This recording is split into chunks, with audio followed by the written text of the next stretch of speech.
নমস্কাৰ ৰূপজ্যোতিষ ব্লগলৈ সকলোকে স্বাগতম জনাইছোঁ। 27 তাৰিখ আজি 27 ছেপ্টেম্বৰৰ ৰিপৰ্ট আহিছে আমাৰ কিমিনৰ পৰা। তোমালোকে চাই লোৱা, এইটো স্ক্ৰীনশ্বট মাৰি লোৱা, চাই লোৱা। আজি ফিজিকেলি ইমান হাৰ্ড হোৱা নাই বুলি কৈছে, বতৰ ভাল। মাত্ৰ 25 জন ফেইল হৈছে ৰানিঙত আৰু হাইটত 2জন ৰিজেক্ট কৰিছে। হাইটত 2জন ৰিজেক্ট কৰিছে, বাকীখিনি পাছ হৈছে। 65 প্ৰেজেণ্ট আছিলে, 35 এবচেণ্ট। এইটো এটা খুব ভাল খবৰ। যিমানে এবচেণ্ট হ'ব আমাৰ কাৰণে ভাল, যিমানেই এবচেণ্ট হ'ব সিমানেই কাট অফ কম যাব। যদি ভাল মাৰ্ক পোৱা ল'ৰা ইয়াতে এবচেণ্ট থাকে আমি খুব বেছি ভাল পাওঁ। যিজনৰ চাকৰি দৰকাৰ আছে, যিজনৰ প্ৰয়োজন আছে, যিজনে লাগি আছে, যিজনে কষ্ট কৰিছে, তেওঁৰ হোৱাটো আমি বিচাৰোঁ। যিসকল এবচেণ্ট আছে তেওঁলোকৰ লৈ আমাৰ একো ক'বলগীয়া, মাতিবলগীয়া নাই। এবচেণ্ট বহুতে এনেও এপ্লাই কৰে, বহুতে এনেও পৰীক্ষা দিবলৈ যায়, সেইটো লৈ আমাৰ একো ক'বলগীয়া নাই। তোমালোকে খালি পাছ কৰি আহিবা। যিজন কেণ্ডিডেট তুমি হয়, তুমি পাছ কৰি আহিবা মাত্ৰ। কালি ফিজিকেল হৈ যোৱাখিনিৰ আজিৰ ডকুমেণ্ট ভেৰিফিকেশ্যন হৈ আছে বুলি জনাইছে।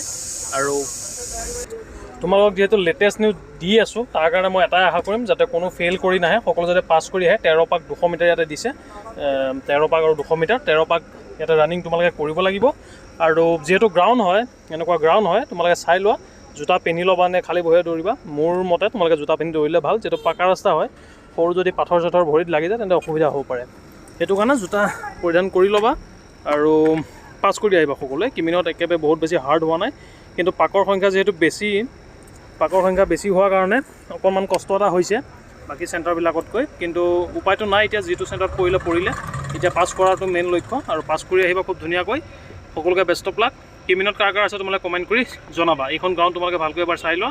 আৰু লেটেষ্ট নিউজ আনি আছোঁ মই এটা কাৰণে, যাতে তোমালোক পাছ কৰি আহা।